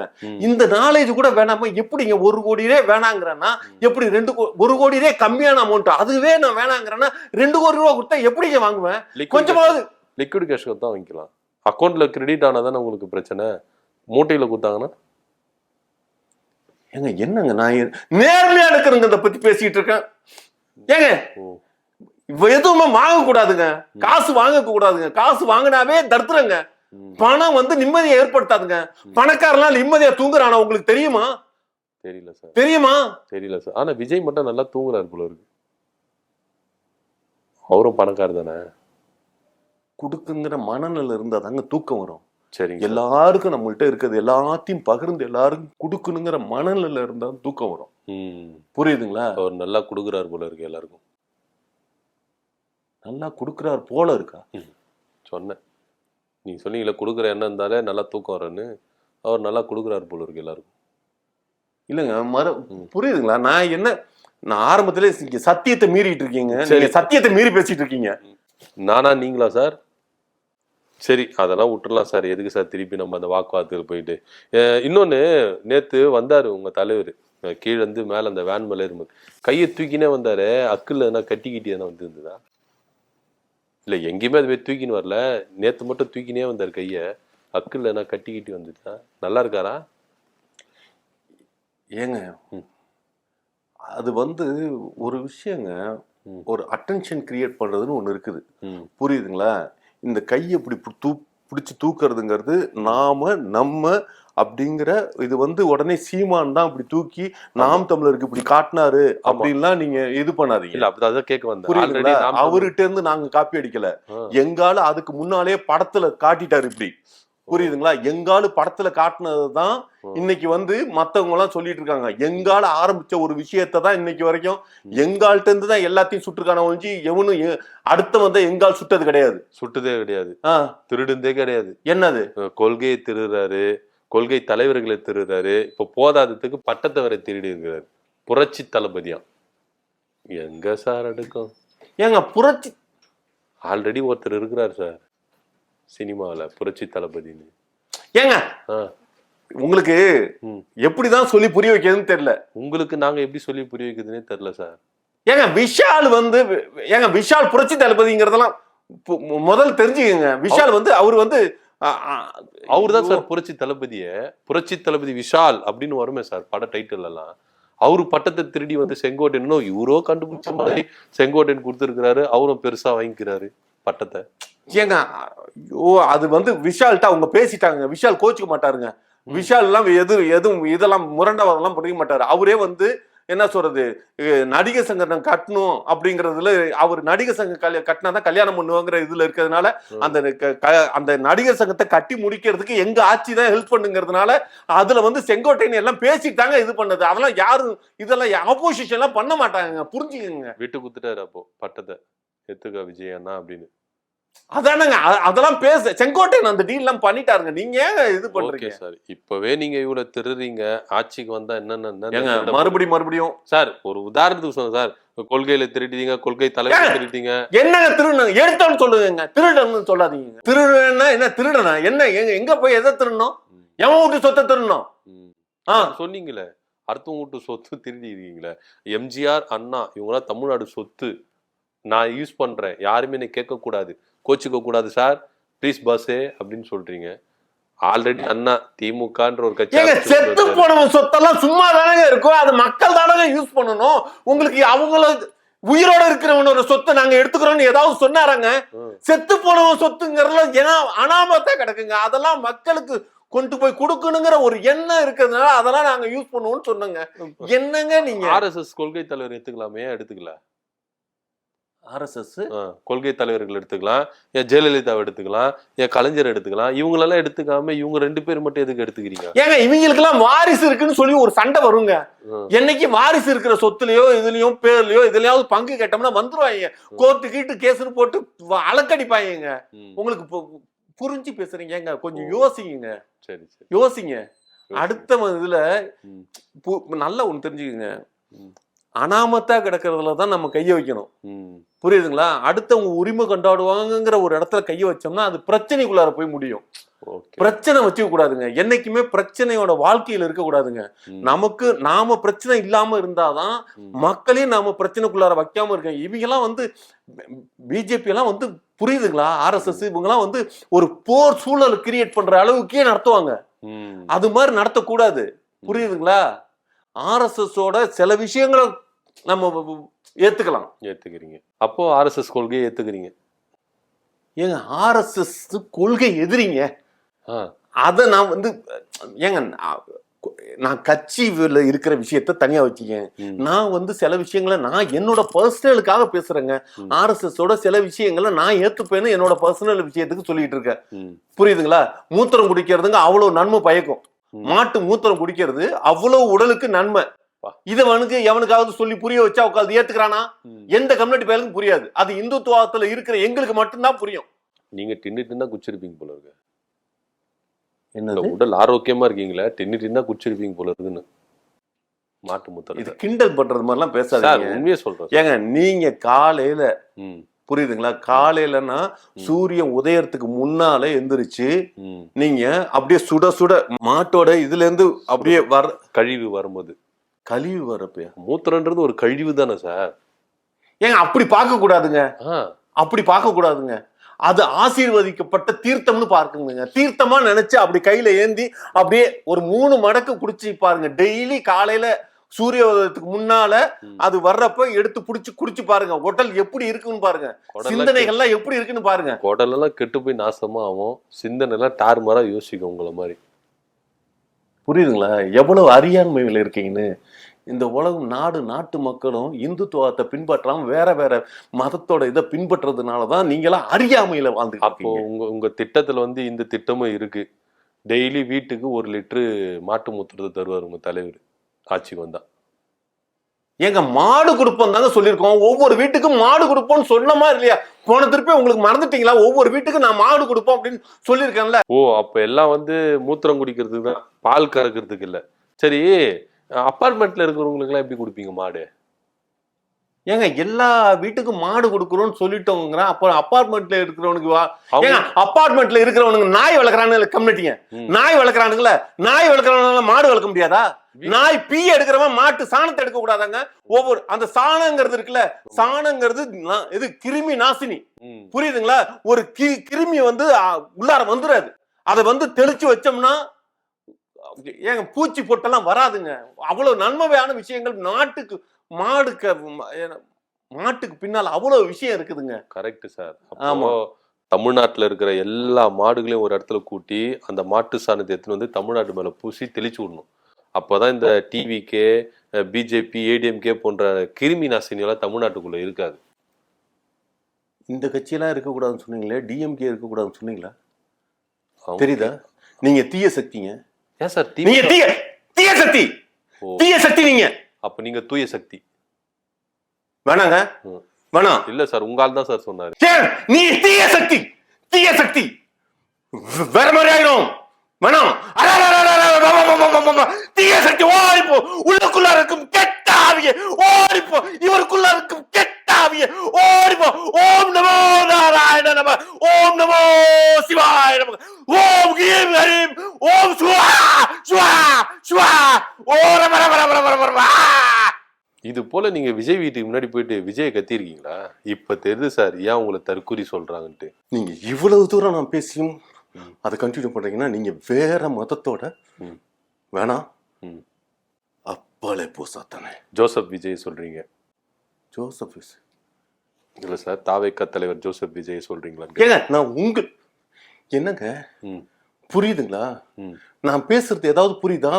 நான் எது சொல்லியும் புரிதல் இல்லை இடத்துல இருக்கிறப்போ ஒரு கரெக்ட் சார். நீங்க பேசுறதும் புரிய மாட்டேங்குது, உங்க தலைவர் பேசுறதும் புரிய மாட்டேங்குது. திமுகனா ஏன் சார் அவ்வளோ பயப்படுறீங்க? இப்ப திமுக அப்படின்னு சொன்னோன்னே உங்களுக்குள்ள எப்படி அந்த ஆவி வெளியே வந்தது? விஜய் வந்து எப்படி கத்துறாரு? திமுக ஏன் சார் திமுகன்னு பார்த்தாலே உங்களுக்கு அவ்வளோ இதுவா இருக்கு, பிடிக்க மாட்டேங்குது? ஏங்க தலைவர் பேசுனதை கவுன்சி கேட்டீங்களா இல்லையாங்க? கேட்டேங்க சார். நல்ல முன்னாடி நடந்த எதிர்ப்பு அப்படிங்கிறது ஒண்ணு கிடையாது, புரியுதுங்களா? கலைஞர் அவர்கள்லாம் எங்களுக்கு எதிரி கிடையாது. பின்னால அடுத்தாப்புல டிஎம்கேல வந்து இன்ப நிதி வராப்புல அப்படிங்கிறதுக்கும் எங்களுக்கு எதிர்ப்பு கிடையாது, புரியுதுங்களா? இன்னைக்கு இருக்கிற எதிரி யாருங்க? டிஎம்கே மட்டும்தாங்க. மத்த கட்சி எல்லாம் வந்து களத்திலேயே கிடையாது, புரியுதுங்களா? களத்தில் இல்லாத ஒரு கட்சியோட நாங்க வந்து கிரவுண்டுக்கு வராதவன்ட்ட எதுக்குங்க சண்டை போடணும்? நாங்க தானங்க கிரவுண்ட்ல நின்னு வாடா வாடான்னு கூப்பிட்டு சண்டை போடுறோம். வேற வராத சொல்றது புரியுங்களா? புரியுது சார். உங்களை நம்பி யாருமே வருது தயாரா இல்ல. கிரவுண்ட்ல நீங்க பாட்டு தான் கத்தி நிக்கிறீங்க. அவங்க இந்த கிரவுண்ட்ல விட்டு வேற கிரவுண்ட்ல போய் சண்டை போட்டுக்கிறாங்க, திமுக அதிமுகவும். நீங்க ஒண்டியா நின்று இந்த கிரவுண்ட்ல வாங்க. சும்மா இது பண்ணாதீங்க. எல்லாரும் எங்க கட்சியில வந்து சேர்றதுக்கு இருக்காங்கன்னு தலைவர் சொல்லியிருக்காரா இல்லையா? எல்லாரும் வர்றாங்க. ஆனா வரல. ஆனா வரலையா? வராங்கன்னு சொல்லிருக்கீங்க, இது வரைக்கும் வரவே இல்லையா? செங்கோட்டையன் வர்றதுங்கிறது முன்னாடியே தெரியுமா? அவர் வந்தார்ல. நாஞ்சில் ஐயா வர்றாருன்னு முன்னாடியே தெரியுமா? அவர் வந்தார்ல. அடுத்தாப்புல ஒரு விஷயங்க, எங்க கட்சியில ஆல்ரெடி இருக்கிறவங்கள ஆதவே அடுத்தவங்க கட்சியில இருக்கிறவங்க இந்த வராங்க. எங்க கட்சியில எங்க தலைவனை தவிர எல்லா கம்ப்ளீட் பையனும் அடுத்தவங்க கட்சியில இருந்தவன் தான். அதை முதல்ல நல்லா தெரிஞ்சுக்கணும். அடுத்தவங்க கட்சியில இருக்கிறவனுங்க தான் எங்க கட்சியில இருக்காங்க. உங்க தலைவரே அடுத்தவங்க கட்சியில இருந்து தான் வந்தாரு. எந்த கட்சியில இருந்தாரு? திமுகவுக்கு ஆதரவு பண்ணிருந்தாரு. அதிமுகவுல ஒரு அணிலா ஹெல்ப் பண்ணாரு. ஆமா. திமுகவுக்கு ஒரு சைக்கிள் ஓட்டி ஜெயிக்க வச்சாரு. இதெல்லாம் அதாவது உதவி பண்றது, ஹெல்ப் பண்றது வேற, அங்கே இருக்கிறது வேறங்க. உங்க கட்சி எப்படி வளர்த்து எடுத்துன்னு வருவாரு? அதிமுகவுக்கு அணிலு, திமுகவுக்கு சைக்கிள்னா உங்களுக்கு எது? என்னங்க நான் பாருங்களா, நான் அதாவது எவ்வளவு சீரியஸா நான் எதுன்னு வந்து நக்கல் அடிக்கிறதுன்னு சத்தியம் வாங்கினீங்களே, நீங்களும் சத்தியம் பண்ணீங்க. சரி, அதெல்லாம் விட்டுருவோம். இந்த மேட்ருக்கு வருவோம். த்ரிஷா ஏதோ அவங்க கிட்ட ஏதோ கோரிக்கை வச்சிருக்காங்களாம் விஜய் கிட்ட. என்ன? ஆட்சிக்கு வந்துட்டா இதெல்லாம் கேட்பேன் அப்படின்னு. என்ன கேட்பாங்க தெரியல. என்ன கேட்பாங்கன்னு உங்க கிட்ட தான் கேட்கணும். என்ன கேட்க போறாங்க? ஏங்க டிப்டி சிஎம்ஏ அவங்க தாங்க. அவங்களுக்கு எதுக்குங்க கேட்கணுங்க? அவங்களே எடுத்துக்கலாங்க. கேட்டாங்கன்னு சொல்றீங்க, அவங்களே எடுத்துக்கலாம். தமிழ்நாட்டே தாரவாத்தி குடுத்துருவீங்க. தமிழ்நாடே தாரவாத்தி கொடுக்கணும் த்ரிஷாவுக்காக. இப்ப தமிழ்நாடு யாருகிட்ட இருக்குது தெரியுமா? யாருகிட்ட இருக்கு சார்? யாருகிட்ட இருக்கு? முழுக்க டிஎம்கே கண்ட்ரோல்ல இருக்குதுங்க. அந்த கண்ட்ரோல்ல இருந்து அதை அகற்றணுங்கிறது மட்டும்தான் குறிக்கோள், புரியுதுங்களா? அடுத்தாப்புல யாருகிட்ட கொடுக்க, நல்லா வச்சுக்கிறவங்கள்ட்ட கொடுக்கணுங்க. கட்சியும் நாட்டையும் நல்லா வச்சிருக்கவங்கள்ட்ட கொடுக்கணும். எங்க தலைவன் நல்லா வச்சிருப்பாரு. எங்க தலைவன் ஒரு தட்டை கொடுக்கறாருன்னா அவங்க நல்ல விதமான நடத்துவாங்கிற நம்பிக்கை இருக்கிறதுனால தான் கொடுப்பாரு. அத முதல்ல தெரிஞ்சுக்கங்க. ஒரு விஷயம், தலைவர் விஜய் வந்து முதலமைச்சர் ஆவறதுக்கு முன்னாலேயே த்ரிஷானி தான் முதலமைச்சர் ஆகும்னு சொல்லியிருக்காங்க, புரியுதுங்களா? அவங்கதான் ஆக முதலமைச்சருங்கிறது அவங்கதான் ஆக்சுவலா. அதனாலதான் விஜய் வந்து த்ரிஷாவை நல்லா வச்சுக்கிறார் போல, பொத்தி பாத்துக்கிறார் போல.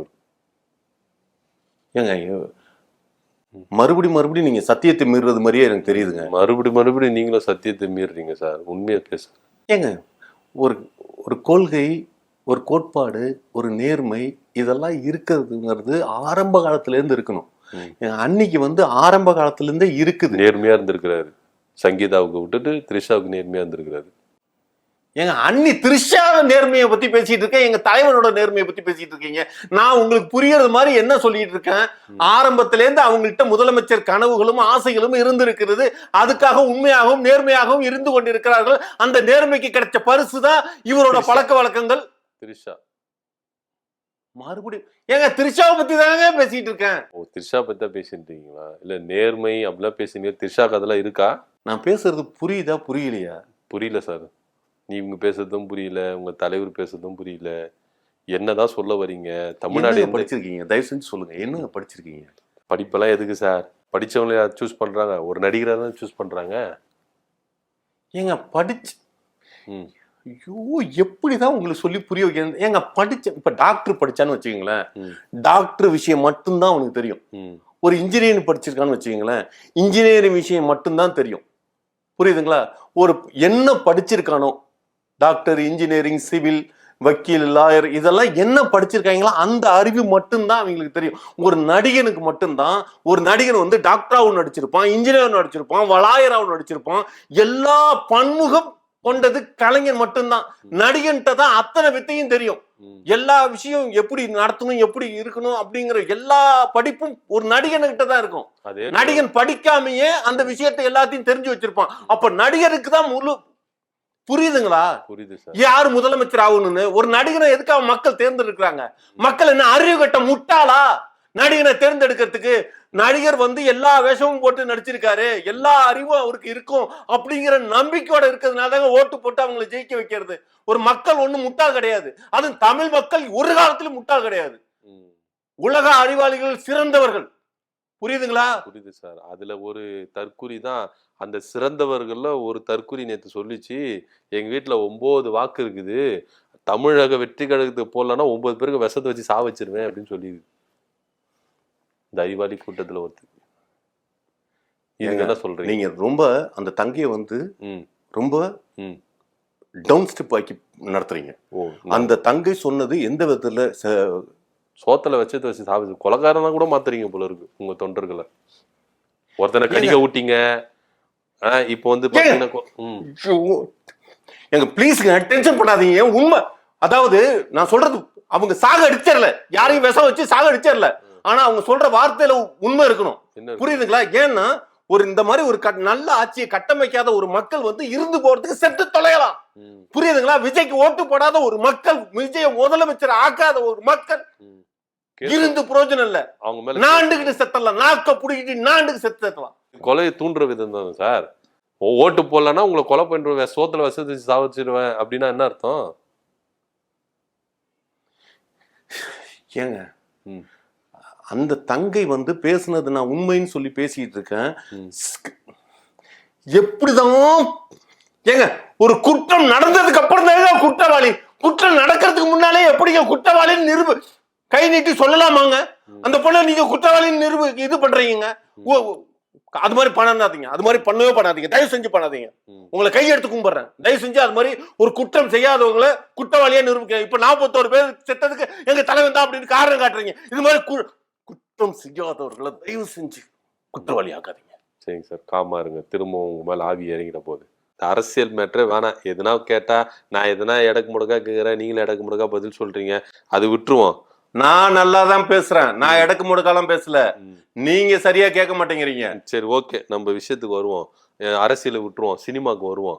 படையப்பான்னு ஒரு படம் ரிலீஸ் ஆச்சு, ரஜினி. பயங்கர ஹிட். அப்பவும் ரிலீஸ் பண்ணும்போது நிறைய வசூல் பண்ணுது, இப்போ ரிலீஸ் பண்ணாங்க, இப்பவும் பயங்கர வசூல். அந்த மாதிரி உங்க தலைவர் படம் வரணும்னா என்ன படம் வரணும்னு நீங்க எதிர்பார்ப்பீங்க? திருப்பி ரீரிலீஸ் பண்ணணும்னா? ஏங்க எங்க தலைவரோட படம் எந்த படம் வந்தாலுமே இட்டுதாங்க. இல்லங்க, கில்லி ஃபெயிலரு, சச்சின் ஃபெயிலரு, இப்போ ரீரிலீஸ் பண்ண பிறகு. ஏங்க எங்காலோட படம் நாளைய தீர்ப்புன்னு ஒண்ணு இருக்கு தெரியுமா? அது அப்போ ஃபெயிலியர். ஆனா அதை இப்போ ரிலீஸ் பண்ணாவும் பெரிய ஹிட் ஆகும். உங்களுக்கு தெரியாது. அதாவது அதை அப்போ தலைமை ஃபார்ம் ஆகி பாப்புலாரிட்டி ஆனதுக்கு அப்புறம் அதை ரிலீஸ் பண்ணாம விட்டாங்க. பாப்புலாரிட்டி ஆயினதுக்கு அப்புறம் தானே அந்த படத்தை ரிலீஸ் பண்ணிருக்கணும். பாப்புலாரிட்டி ஆகிறதுக்கு முன்னாலே ரிலீஸ் பண்ணதுனால தாங்க அது ஃபிளாப் ஆயிருச்சு. அந்த படம் வந்து பாப்புலர் நல்ல பெரிய இன்னைக்கு இருக்கிற தலைவரோட ஃபேம் எப்படி இருக்கு, மாஸ் எப்படி இருக்கு, இந்த மாஸ் நேரத்துல தாங்க அந்த படத்தை ரிலீஸ் பண்ணிருக்கணும். பொறுமை சார், அந்த படத்துல தான் சார் அவர் அறிமுகமே. அப்ப எப்படி சார் இவ்வளவு பெரிய தலைவன் வந்துருவாருன்னு அப்பவே ரிலீஸ்? என்ன சார் லாஜிக்கே இல்லாம பேசுறீங்க? ஏங்க சில இதெல்லாம் வந்து முன்னாடியே ப்ரிடிக்ட் பண்றதுன்னு ஒண்ணு இருக்குது. அந்த ப்ரிடிக்ஷன் நாலேஜ் வந்து அவங்க அப்பாவுக்கு, எஸ்ஏசி ஐயாவுக்கு அந்த நாலேஜ் இல்லைங்கிறதுனால தான் அவரோட பேச்சுவார்த்தை இல்லாம ஒதுக்கி வச்சுட்டாரு. புரியுதுங்களா? இப்ப வந்து வளர்ப்பு அப்பாவா புசி ஐயா இருந்துகிட்டு இருக்காரு. வளர்ப்பு அப்பாவா இவர் இருந்திருக்கிறாரு, புசியா இருந்தா இருக்கிறாரு. அவரு தப்பு பண்ணிட்டார் சார். எஸ்ஏசி தான் மகனை சினிமாக்கே கொண்டு வந்திருக்க கூடாது. நாளைய தீர்ப்பு அப்படின்ற ஒரு படம் வரலன்னா இன்னைக்கு விஜய் உச்சத்துல இருந்திருக்க மாட்டாரு. தப்பு பண்ணிட்டார். கரெக்ட். நீங்க எப்படி போனாலுமே தப்பாதான் பேசிட்டு இருக்கீங்க. நான் வந்து நீங்க படையப்பா பேசுனீங்க, படையப்பா படத்தை பத்தி சினிமாவை பத்தி பேசணுன்ட்டு மறுபடியும் போயிட்டு அவரு நீங்க தான் சார் தெருவில் எடுத்து விட்டீங்க. நான் எந்த படம் வந்தா நல்லா இருக்குன்னு கேட்டா நாளை திருப்புன்னு முடிச்சுட்டு இருக்கணும். அதை விட்டுட்டு என் தலைவர் உச்சத்துக்கு வரத்துக்கு முன்னாடியே அந்த படத்தை ரிலீஸ் பண்ணிட்டாங்க, ஃபெயிலியரா போயிடுச்சு அப்படின்றீங்க. இவர் இப்பதான் உச்சத்துக்கு வந்தாரு, அந்த படம் எப்பயோ வந்தது, எத்தனையோ வருஷம் ஆயிடுச்சு. என்ன சார் லாஜிக்கல்? உங்களுக்கு ஒரு சினிமாங்கிறது வந்து புரியுதுங்களா, எல்லாரும் ஒரு கூட்டமைப்பு, அதை எல்லாரும் எடுத்துட்டா மட்டும் கால சூழ்நிலைகள்லாம் இருக்குது. புரியுதுங்களா? கொரோனா டைம்ல என்ன ஒரு எவ்வளவு பெரிய படத்தை ரிலீஸ் பண்ணாலும் ஓடுமா என்ன? புரியுதுங்களா? கால சூழ்நிலை இருக்கு. அந்தந்த கால சூழ்நிலைகளை அறிந்து அதை ப்ரிடிக்ட் பண்ணி அதுக்கு தகுந்தது மாதிரி படத்தை ரிலீஸ் பண்ணணும். இப்ப நானும் ஒரு 10 லட்சம் ரூபாய்க்கு ஒரு படம் பண்ணேன். அந்த கால சூழ்நிலைகள் வந்து கொரோனா ஸ்டார்ட், அதனாலதான் அந்த படம் ஃபிளாப். புரியுதுங்களா? தியேட்டரும் அந்த நேரத்துல வந்து ஒரு 70 தியேட்டர் தான் கிடைச்சது, மீதி தியேட்டர் கிடைக்கல. இது மாதிரிலாம் சில விஷயங்கள் படம் ரிலீஸ்ல முக்கியமா ரொம்ப ஆழ்ந்து உள்நோக்கி பார்க்கணும். அப்ப எஸ்ஏசி என்ன பண்ணிருக்கணும், படத்தை ரெடி பண்ணிட்டு ரிலீஸ் பண்ணாம வீட்டுல பூட்டி வச்சுட்டு இருக்கணும், இப்ப ரிலீஸ் பண்ணிருக்கணும் அப்படின்னு சொல்ல வரீங்களா? ஏங்க நான் மாஸ் தலைவர் இப்ப மாசா இருக்காருல்லங்க, மாசா இருக்கிறப்பதானங்க அந்த படத்தெல்லாம் அப்பப்ப ரிலீஸ் பண்ணணுங்கிறது அப்படி சொல்ல வர்றேன். நீங்க வந்துட்டீங்க, லைனுக்கு வந்துட்டீங்க. மாசு காசு டைலாக், பஞ்சு டைலாக் எல்லாம் பயங்கரமா பேசினாரு. நீங்களா காசை நம்பி இருக்கீங்க, நான் மாசை நம்பி இருக்கிறேன் அப்படின்னா மா சுப்பிரமணியன் நம்பி இருக்கிறாரா? எதுக்கு ஒரு பேசணும் பேசாதீங்க. இல்ல சார், மாசுவை நம்பி இருக்கிறாருன்னா எங்களுக்கும் பேச தெரியும். பீஸ் பீஸ் ஆயிருவீங்க. எங்க மாசு முன்னால நீங்க நின்னீங்கன்னா பீஸ் பீஸா போயிடும். ஆமா, மா சுப்பிரமணியன் முன்னாடி யாரும் நிக்க முடியாது. அவரு சூப்பரா செஞ்சுட்டு இருக்காரு வேலையை சுகாதாரத்துறையில. அவர் முன்னாடி யாருமே நிக்க முடியாது. அவரை பத்தி பேசணுமா? அவரை பத்தி ஏங்க நான் பேச ஒரு ஆளு ஏங்க நீங்க கூப்பிடுறீங்க? உங்க ஆள் தான் சார் கூப்பிட்டாரு. நீங்க எல்லாம் காசை நம்பி இருக்கீங்க, மாசு நம்பி இருக்கீங்கன்னா மா சுப்பிரமணியன் பத்தி நம்பி இருக்கிறாரா விஜய்? என்னன்னு தெரியலையே. ஏங்க என்னங்க நான் ஏன் சார் மாசுன்னாரு, அதான் கேட்டேன். ஏங்க மாசுனா மக்களோட மாசுங்க, மக்களோட பிரதிநிதியா ஒரு ஆளு அவ்வளோ பெரிய ஜனத்தொகைக்குள்ளார ஒருத்தன் எந்திரிச்சு நின்று அப்படி வீறு கொண்டு நிக்கிறப்ப ஏங்க என்னங்க, ஐயோ என்னங்க, ஏங்க தயவு செஞ்சு என்னங்க, நான் வெளியில எல்லாம் வந்து சொல்லுங்க சார். எல்லாரும் என்ன அறிவு இல்லாம பேசுறேன்னு சொல்லி என்னகிட்ட திட்டிட்டு இருக்காங்க. மயிராடிங்க எவனும் அறிவிட்டவனுங்க சார். நீங்க நீங்க அறிவாளி. அறிவு இல்லாதவங்களோட உட்கார்ந்து பேச எவ்வளவு பெரிய அறிவாலும், புரியுதுங்களா, எவ்வளவு பெரிய அறிவாளியும் ஒரு முட்டாட்ட உட்கார்ந்து பேசுறப்ப முட்டாளதான் ஆவான். விஜய் மாதிரி. விஜய் மாதிரியா? நான் எங்க ஏங்க நான் எனக்கு சரிங்க சார், மாசு காசு அது சொல்லுங்க, டீட்டெயில் சொல்லுங்க, புரியல. எதுக்காக சொன்னாரு? அது சொன்னவர்கிட்ட போய் கேளுங்க. இது மட்டும் சொன்னவர்கிட்ட போய் கேட்கணும், மற்றதெல்லாம் நீங்க பேசுறீங்க அவர் வாயா இருந்து. ஏங்க புரியலங்க, ஒருத்தர் பேசுற எல்லாத்துக்குமே மொழிபெயர்த்துட்டு இருக்க முடியாது, அது தப்பு. இல்ல புரியலன்றதுக்காக தான் உங்களை கேட்டேன், எந்த அர்த்தத்துல சொல்லியிருப்பாரு, என்ன எந்த அர்த்தத்துல? ஒருத்தனோட வாழ்க்கையை ஃபாலோ பண்றோம், ஒருத்தனை ஃபாலோ பண்றான்னா எல்லாம் ஃபாலோ பண்றோம், அவன் பாத்ரூம்ல போய் உட்காந்துட்டு இருப்பான், அங்கேயும் போய் ஃபாலோ பண்றோம்னு நின்றுட்டு இருப்பீங்களா? கொஞ்சமாவது யோசிக்க வேணா? டாய்லெட்ல ஒருத்தன் உட்காந்துருக்கு போய் ஃபாலோ பண்ணி நிக்கிறோம்னு சொல்லி இது பண்ணுவீங்களா? பின்பற்றணும்னா எதை பின்பற்றணும், எப்படி பின்பற்றணும் இருக்குது. சும்மா கேள்வி மேல கேள்வி, தப்பா ஒரு புரிதலா கேளுங்க, சரியான ஒரு கேள்வியை கேளுங்க. நறுக்குன்னு 4 பதில் சொல்லிட்டு போறது மாதிரி கேளுங்க. அதை விட்டு கண்ணா பண்ணான்னு ஏங்க ப்ளீஸுங்க. நறுக்குன்னு உங்க தலைவரும் பதில் சொல்ல மாட்டேங்கிறாரு, கேட்குற கேள்விகளாம். பிரஸ் மீட்டை சந்திக்க மாட்டேங்கிறாரு. பிரஸ் மீட்டை சந்திக்க மாட்டாருன்னு இது வரைக்கும் சொல்லிட்டு இருக்கீங்களா? பிரஸ் மீட்டை சந்திக்காம இருந்தா தாங்க பிரதமர் ஆகலாம். மோடி எப்படிங்க இது வரைக்கும் பிரஸ் மீட்டையே சந்திக்கலங்க. அந்த அதிகபட்சமா வந்து மோடி ஐயா வந்து அதிகபட்சமாவும் ஒரு 2-1 தாங்க இவ்வளவு கால வருஷத்திலேயே அவர் அதிகபட்சமா பிரஸ் மீட்டே சந்திச்சதே கிடையாது. அதை முதல்ல தெரியுங்க. அடுத்த நகர்வு வந்து சிஎம்க்கு அப்புறம் பிஎம்ங்கிற அதை கொஞ்சம் கூட புரிஞ்சுக்கிறது இல்ல. அப்படி இருக்கிறப்ப பத்திரிகையை கொடுத்தாங்கன்னா பத்திரிகைக்காரனை மீட் பண்ண கூடாதுங்கிறது தெரியுதா? யாரோட வழிகாட்டுதல்? அவங்கள பாக்குறது. நம்மளுக்கு பெரிய ஒருத்தன் வாழ்ந்துருக்கானா அவனை பார்த்தாவது நாம அடுத்தாப்புல வளர முடியும். அந்த ஆள் இது வரைக்கும் எங்கேயாவது கொடுத்துருக்காரான்னா அவரு இல்ல, அதனாலதான் பிரதமர் ஆயிருக்காரு. அதே மாதிரி நாமளும் அடுத்த கட்டமா பிரதமர் ஆகணும் அப்படின்னா இப்பல இருந்தே எவன்ட்டையும் ஒரு பத்திரிகைக்காரன் மீட் பண்ணுவோம். பத்திரிகைக்காரர்கள் ரொம்ப கடுமையானவர்கள். அவர்கள் உண்மையை ஒரு காலத்திலும் புனைந்து பேசுபவர்கள். கொடைஞ்சு எடுத்துருவாங்க பத்திரிகைக்காரங்களாம். ஏங்க நான் சொல்றது புரியுதுங்களா? புரியுது. திருத்து பேசுறதுன்னு ஒண்ணு இருக்குங்க, உண்மை இருக்கும். அவங்க உண்மையை எழுதுறது மாதிரி எழுதி அதுக்குள்ளார ஒரு பொய் கட்டமைப்பை உருவாக்கிடுவாங்க. அது மாதிரிலாம் நடந்துடக்கூடாது அப்படிங்கிறதுக்காக தான் பத்திரிகைக்காரங்களாம் சந்திக்கல. அப்போ உங்க கோல் வந்து சிஎம் ஆயிட்ட பிறகு பிஎம் ஆகணும், இதுதான் உங்க கோல்? ஏங்க மறுபடியும் சொல்றேன். ஃபர்ஸ்ட் சிஎம், ம். அடுத்தது பிஎம், அடுத்தது டிஎம், அடுத்தது DM. Trisha madam. Trisha madam. ம். ஏங்க அது வந்து தலைவர் வந்து பிஎம் ஆனதுக்கு அப்புறம் இங்க தமிழ்நாட்டுல சிஎம் வந்து நீங்க சொன்னது மாதிரி டிஎம் தான். ஓ, புரியுதுங்களா? த்ரிஷா தான் அடுத்த தமிழ்நாட்டு சிஎம். கன்ஃபார்முங்க. நாங்க வந்து ஏங்க ஒரு பொறுப்பு இன்னொருத்தட்ட ஒப்படைச்சு தாங்க போனோம். இப்ப எப்படிங்க, ஒரு விஷயம் நல்லா தெரிஞ்சுக்கங்க. ஜெயலலிதா சிஎம் இருந்தாங்க, அவங்க ஜெயிலுக்கு போனாங்க. அப்போ ஓபிஎஸ் கொடுத்துட்டு போனாங்க. அப்போ உங்க ஜெயிலுக்கு போவாரு, எங்காலும் ஜெயிலுக்கு போவாரு. ஏங்க என்னங்க அறிவு இருந்துதான் பேசுறீங்களா, இல்லாம பேசுறீங்க? புரியல. நான் வந்து அவரு பிஎம் ஆகுறப்ப இவங்க சிஎம் ஆவாங்கன்னு சொல்றேன், அதை விட்டுட்டு ஜெயிலுக்கு போவாருன்னு கேக்குறேன். இல்ல சார், நீங்க ஜெயலலிதா அம்மாவை எடுத்துருந்தோம், நான் இது சிங்க் பண்ணிட்டேன். எப்படி ஜெயிலுக்கு போறதுனால த்ரிஷா கிட்ட குடுத்துட்டு போவாரு அப்படின்னு. ஏங்க அப்ப புசியானந்த ஆதவ் என்ன பண்ணுவாங்க? ஏங்க பாண்டிச்சேரியில தாங்க புசியானந்த் இப்போ வரப்போற 2026 தேர்தல்ல 264 தொகுதியிலையும் 234 266. ஏங்க பாண்டிச்சேரியில 30 தொகுதிங்க. பாண்டிச்சேரியில வந்து சிஎம் புசியான் ஐயா, புரியுதுங்களா? இங்க விஜய் அண்ணா, புரியுதுங்களா? இங்க விஜய் தலைவர். இந்த விஜய் தலைவர் வந்து அடுத்தாப்புல பிஎம்க்கு போறப்ப இங்க வந்து நியமன சிஎம்மா அண்ணன் இது நம்ம திருச்சி அண்ணியே ஆக்கிட்டு போவோம். நம்ம அண்ணி இல்ல, உங்க அண்ணி. ஏங்க இந்த நாட்டுல தானங்க இருக்காங்க, அடுத்த நாட்டுல இந்த போய் வாழ்றீங்க. இன்னும் அவரை நாங்க அண்ணனாவே ஏத்துக்கல, அதுக்கப்புறம் நான் நம்ம அண்ணி உங்க அண்ணி. அவங்க ஏங்க பெரிய ஏங்க வாயில வேற மாதிரிலாம் வருது, கெட்ட வார்த்தை வருது, பேச வச்சிடாதீங்க. பெரிய இது மாதிரி பேசிட்டு இருக்கீங்க. நான் என்ன சொல்லிட்டு இருக்கேன், நீங்க என்ன சொல்லிட்டு இருக்கீங்க? இல்ல சார், நீங்க இந்த நாட்டுல இருக்கீங்க, நம்மளுக்கு பிடிக்காதனால அவங்கதான். இப்ப வந்து ஒரு விஷயம், எங்களோட எதிரி அப்படிங்கிறது முக ஸ்டாலின் ஐயா அப்படிங்கிறது தீர்மானம் ஆயிருச்சு. ஆனாலும் வேற வழி இல்ல, அவரு தானே, அவரு கீழே தானே நம்ம இருக்க வேண்டிய சூழ்நிலை இருக்கு. எலெக்ஷன் வரைக்கும் அவர் சொல்றதானே நம்ம கேட்கணும். அது மாதிரி நீங்க எல்லாம் இந்த நாட்டுல தானே இருக்கீங்க. அந்நிய கேட்க மாட்டீங்களா அவர் சொல்றதை? யாருமே அவர் சொல்றதை யாரும் கேட்க மாட்டீங்க. ஏங்க சொல்றதே சரியில்லைங்க, சொல்றது சரியில்லைங்க, அந்த செயல் திட்டங்கள் சரியில்லைங்க, எதுவுமே சரியில்லைங்க. அதை மாற்றி அமைக்கணும், ஒரு மாற்று அரசியலை உருவாக்கணுங்கிறதானங்க. என்னங்க?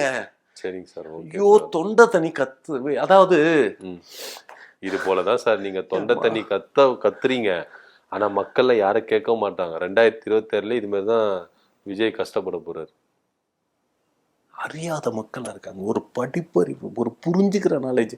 அதாவது பள்ளிக்கூடத்துல வந்து பாடங்கள் வந்து ஒப்புக்கு கத்து கொடுத்துருக்காங்க. ஒப்புக்கு கத்து ஒரு கல்வி நாலேஜுங்கிறதே நிறைய பள்ளிக்கூடத்தை மூடி வச்சிட்டதுனால இந்த தொந்தரவுக்குள்ள இருக்குது. நிறைய பள்ளி மூடி வச்சிட்டாங்களா? தலைவர் சொன்னாரா இல்ல? எத்தனை பள்ளிக்கூடம் மூடி இருக்கு தமிழ்நாட்டுல? அவர் பார்த்தாரா? அவரு பார்த்தாராவா? ஒருவேளை லீவ் டைம் சம்மர் ஹாலிடே போய் பார்த்துருப்பாருன்னு நினைக்கிறேன். பசங்க எல்லாம் ஊருக்கு போயிருப்பாங்க எக்ஸாம் முடிச்சுட்டு, அதனால வந்து சொல்லியிருப்பாரு. ஏங்க கணக்கெடுப்பு வச்சு அதை எழுதி பேப்பர்ல வச்சு பார்த்து படிக்கிறாருல, பேப்பர்ல எழுதி இருக்கிறப்ப விசாரிச்சு என்னது இருக்கு இல்லங்கறதெல்லாம் தெரியாம எழுதி வைப்பாங்களா? காத்துல பறந்துட்டு இருக்கோம், நெக்ஸ்ட் சீட் வந்துட்டு இருக்கோம் காத்துல. கிளிப்பு நெக்ஸ்ட் டைம் போகும்போது கிளிப் எடுத்துட்டு போங்க, காத்துல பறக்காத அளவுக்கு. பேப்பர் பறந்துச்சுன்னா நெக்ஸ்ட் பேஜ் வந்துடும் சார், மறந்துடுவாரு. ஏங்க என்னங்க பேசுறீங்க? இல்ல சார், பேப்பர் வச்சு பார்த்து பேசுறேன், நீங்க அதுக்கு சொல்றேன். பேசுறது கரெக்டா பேசுறோமா இல்லையா? எங்க பள்ளிக்கூடம் இருந்துக்கா இல்லையான்னு சொல்லுங்க. பள்ளிக்கூடம் இருக்கா இல்லையா? இருக்குதே, இருக்குதே. அப்ப நாங்க எழுதி வச்சு படிச்சதெல்லாம் என்ன பொய்யா? ஆமா ஆமா. அப்ப எங்க தொண்டர்களும் எங்களோட தலைவர்களும் போய் அந்த சென்சஸ் எடுத்துட்டு வந்ததெல்லாம் பொய்யா? ஆமா, நீங்க கொடுத்தா சென்சஸ் எடுக்கிறீங்க, டிவிக்கு 40% வந்துடும், 160 தொகுதியில வின் பண்றேன்னு. அதெல்லாம் நம்ப செய்யணும். அவங்க வாய் அவங்க உருட்டுன்னு சொல்லிட்டு நாங்க அமைதியா இல்ல, அது மாரிதான் நீங்க பேசுறது. ஐயோ, நேரடி கணக்கை, ஒருத்தனோட நேரடி கணக்கை நம்பாதீங்க, டிஜிட்டலை நம்புங்க. டிஜிட்டல் தான் என்னைக்குமே உண்மை பேசும், மனுஷன் போய் பேசுவான். மனுஷர்களை நம்பாதீங்க, மனுஷன் சொல்ற கணக்கு கேட்காதீங்க. மனுஷனை ஒரு கணக்கு போட சொன்னோம்னா அது பொய்யா போட்டு கொடுப்பான். அதே கால்குலேட்டர் எடுத்து டக் டக் டக் டக் டக், அது உண்மையான ஒரு எவிடன்ஸுங்க. டிஜிட்டல் உலகங்க, இது டிஜிட்டல் உலகங்க. இந்த உலகத்துக்கு வாங்க, பழமையில வாழத்துல இருக்காதீங்க. அந்த டிஜிட்டலுக்கு வந்துதான் சார் எல்லா அக்கௌண்ட்ல இருந்து பணத்தை திடீர்றாங்க டிஜிட்டல் முறையிலேயே. அப்ப எப்படி டிஜிட்டலுக்கு வர சொல்றீங்க? உங்களை யாருங்க அக்கௌண்ட்ல பணம் வைக்க சொன்னா? உங்களை யாரு அக்கௌண்ட்ல பணம் வைக்கணும்? அக்கௌண்ட்ல பணம் வச்சு அடுத்த அக்கௌண்ட்ல ஏன் பணம் வைக்கணும்? வீட்டுல எடுத்துக்கொண்டு ஒட்டு போய் பீரோ உள்ளார வச்சுக்கணும். வீட்டுக்குள்ளே வந்து திருடுறாங்களே நிறைய பேரு. அப்ப நீங்க பாதுகாப்பா எங்க வைக்கணும்? பாதுகாப்பா பணம் நல்ல நல்ல வந்து என்ன சொல்ற வீடு பனையூர்ல வச்சிருவோமா பாதுகாப்பா? என்னங்க ஏதாவது புரியுறது மாதிரி கேள்வி கேளுங்க. சரிங்க சார். ஏதாவது ஆக்கப்பூர்வமான கேள்வி கேளுங்க. நாட்டுக்கும் நாட்டு மக்களுக்கும் தேவையான ஒரு புரிதல் கேளுங்க. புரியுதுங்களா? பணத்தை எப்படி வச்சுப்போம், பணத்தை வச்சிருக்கவன் பத்திரமா வச்சுக்குவான். எங்கேயாவது பணக்காரன் 10 பைசா இவனுக்காவது பிச்சை போட்டுருக்கானா? விஜய் மாதிரி. விஜய் மாதிரியா? அவர் யாருக்கே இது வரைக்கும் கொடுத்தது இல்லையா? அதக்கிட்ட அவர் கொடுக்காது உங்களுக்கு தெரியுமா? பார்த்துன்னு தானே இருக்கோம், கொடுக்கலையே. ஏங்க நான் என்ன பேசியிருக்கேன், பணக்காரன் பணத்தை பத்திரமா வச்சிருக்கான்ல அந்த விஷயத்துக்கு சொல்ற வர்றேங்க. பிச்சைக்காரனுக்கு கூட 10 பைசா கொடுக்காம பணக்காரன் பத்திரமா பணத்தை வச்சுப்பாங்கிறதுக்கு சொல்ல வர்றேன். நீங்க பச்சை விஜய் அது மாதிரி தானே சார் வச்சுட்டு இருக்காரு, கொடுக்க மாட்டேங்கிறாரு. நீங்க வந்து முழுக்க முழுக்க இலவசங்களை கேவலப்படுத்துறாங்க. இவர் என்னங்க டிஎம்கேக்கு ஆதரவால வராங்க சார்? ஏன் சார் டிஎம்கேனால உங்களுக்கு அவ்வளவு அலர்ஜி, பயம்? இல்லங்க, நீங்க முழுக்க முழுக்க அவங்களோட சார்ந்த அளவை எங்களை வந்து குற்றப்படுத்துறது மாதிரியே பேசிட்டு இருக்கீங்க ஆரம்பத்துல இருந்து. இத புரியாம என்னைய உட்காந்து என்னைய கிறுக்கனா நீ இருக்கிற, அவன் முன்னால உட்காந்து பல்பு வாங்கிட்டு வர்றேன்னு சொல்லி என்னைய திட்டிட்டு இருக்காங்க. நீங்க பேசுறது எல்லாமே முற்றிலும். நெக்ஸ்ட் டைம் போகும்போது டியூப் லைட் வாங்கிட்டு போங்க, பல்ப் வாங்காம. டியூப் லைட் வாங்கிட்டு போங்களா? இல்ல பல்ப் வாங்கினா எல்லாரும் கேள்வி கேட்கறாங்க, டியூப் லைட் வாங்கிட்டு போயிடுங்க. என்னங்க புரியல, நான் எவ்வளவு சீரியஸா நான் பேசிட்டு இருக்கேன், நீங்க வந்து ரொம்ப காமெடி பண்றீங்களா? என்னை பார்த்தா எப்படிங்க தெரியுது? ஏங்க நான் ஆரம்பத்துல இருந்து நான் சத்தியம் மீறாம இருக்கேன். நீங்க ஆனா நீங்க சத்தியத்தை ஓப்பனிங்க சத்தியம் பண்ணீங்களே, பொய் சத்தியம் பண்ணாதீங்க. இது மாதிரி திமுக காரங்களாம் அது மாதிரிதாங்க, எல்லாம் பொய் சத்தியமா வாழ்றானுங்க, பொய் சத்தியம் பண்றானுங்க. மக்களுக்கு என்ன சொன்னமோ அதை நடைமுறைப்படுத்துற ஒரு சத்திய வாக்குறுதியா வாழணுங்க. வாழ்க்கை சத்தியத்தின் அடிப்படையில இருக்குனுங்க. இத்தனை வருஷம் ஆனாலும் கோர்ட்டை எல்லாம் பைபிளை வச்சு கீதையை வச்சு குரானை வச்சு எல்லாம் சத்தியம் வாங்கல. உங்கள்கிட்ட எல்லாம் சத்தியத்துக்கு ஏங்க மனுஷனா இருந்தா சத்தியத்தை மதிக்கணுங்க. திமுக வந்து கொடுத்த வாக்குறுதிகளை நிறைவேற்றிருச்சா இல்லையா அப்படின்னு மக்களுக்கு நல்லாவே தெரியும். உங்களுக்கு தான் நல்லா தெரியவில்லை போல நினைக்கிறேன். ஏங்க வேணாங்க, நீங்க சத்தியத்துக்கு அடிப்படையில் நடக்கல. நீங்க சத்தியத்தை மீறுறீங்க. சத்தியத்தை மீறுறது எங்களோட நான் மீண்டும் பேசுறதுக்கு இல்லை, விடுங்க போதும். நீங்க வந்து சரி ஓகே சார், நீங்க கேட்டாலே திணறீங்க. எப்படி அந்த கழுவுற மீன்ல நழுவுற மீன் மாதிரி பேசுறீங்க. ரொம்ப நன்றி சார். நன்றி.